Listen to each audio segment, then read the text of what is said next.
numbers have been reducing over some of the past few years. All right, before we get to the conversation, let us look at some of the stories that we have today.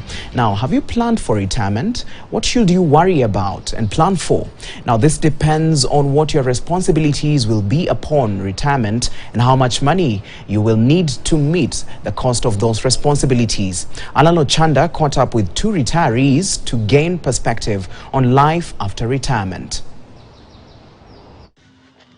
58-year-old John Okola hung his boots in 2014 after a 35-year-old career as an accountant in different departments in the government.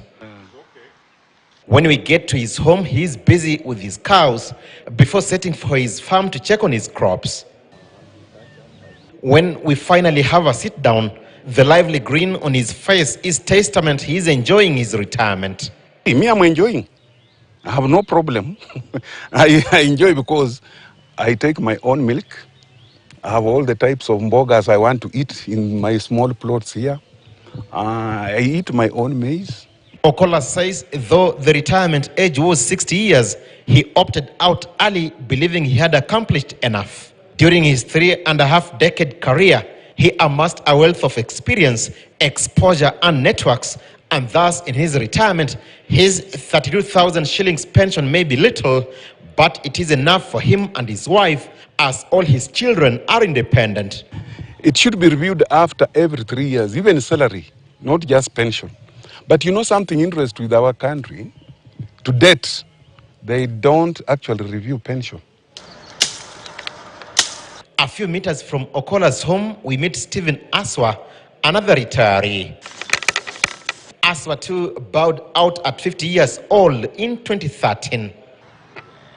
An economist by training, he has served in different departments in the government too. To him, retirement gave him much needed rest, but he says the pension payments hardly take him through the month. Maybe just to purchase sugar and small items. But in terms of, say, big projects like, say, paying school fees and investing in other ventures, it's not enough. Aswa says an upward review of pensions is the only remedy, besides bridging the discrepancies of remuneration in public service. As we have done 30 years, and it is just between 20,000 and 50, what we are earning now. I mean, it's crazy. Over the last couple of weeks, Kenyans weighed in on President William Ruto's proposal to review NSSF deductions upward. I've been hearing the Nini was about 200, the contributions. That's too little.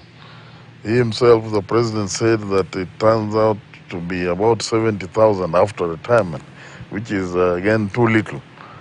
So I agree with this proposal that it should be reviewed upwards. What the president is trying to do now will help, because he's actually saying it's very minimal. It's very true. But you know, the more you save, the better. The retirees say old age comes with challenges. The pensions can only cushion them, as one can easily lose himself or herself due to halted financial flow. Alano Chanda. All right, to all retirees, we celebrate you. Now, moving on, Kenyans have been warned from buying counterfeit products that have flooded the market. Speaking to Kenya Association of Manufacturers, KAM, Legal and Regulatory Committee,